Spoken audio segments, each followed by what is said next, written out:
On a winter night during a blizzard in 1964, Dr. David Henry, a doctor with an unknown past, is forced to deliver his own twins with the help of a nurse, Carolyn. When his son is born, everything goes well, but his daughter is born with Down syndrome. Motivated by his past, he tells Carolyn to take the baby to a home, but instead she runs away and starts a life of her own. Although this is out of character for quiet, sweet Carolyn, she decides it's time to turn her life around and do something out of the ordinary for once. David truly loves his sweet, sensible, kind wife, and in trying to protect his princess in her sparkling tiara of melted snow, David tells her her baby girl has died. The children grow up worlds apart, and although David gave his daughter away in an attempt to keep his family whole and happy, things start to fall apart almost instantly. His wife Nora cannot forget her baby girl and is tired of being sheltered.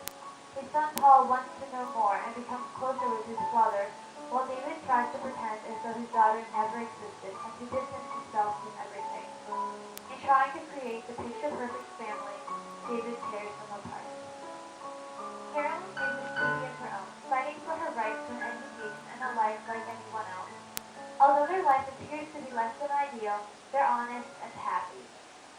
Paul grows up, feeling as though he's missing something, and buries his frustration and sadness in music. Nora seeks something to ease her loneliness. She starts working at a travel company, even buys it, but this still isn't enough.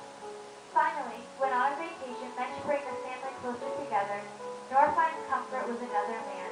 She left her clothes on the beach, symbolizing her need for things to be discussed openly, instead of hiding all the problems. Although both her son and her husband see these clothes and know what has happened, it is never spoken of. David loses himself in taking photos. At a convention, Carolyn approaches him and learns that he has kept all of her letters boxed away, the same way he kept the truth about his daughter. Before he can get any answers from her, she leaves. Distraught, he runs to his old home, symbolizing that perhaps this whole time, he too has needed to discuss the past. Here he meets Rosemary, a young pregnant girl.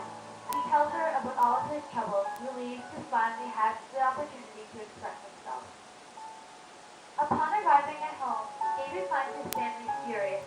The tension erupts a few days later and Paul runs away. Although he is found not long after, the family is never whole again. David moves away to live with Rosemary to look after her, and Nora and Paul remain in his family home. While David's family is being destroyed, Phoebe's life is progressing well. Years later, David decides to tell the truth, but Paul and Nora aren't home when he goes to see them. Instead, he fixes a leaky faucet Nora always wanted him to fix, symbolizing his guilt and his wishing that he had done things earlier, and that now he wants to make his family happy for real. He dies a few days later. After finding out about David's death, Carolyn seeks out Nora and Paul and introduces them to Phoebe. They're all reunited. Had David not worried so much about making something so perfect, things would have been better.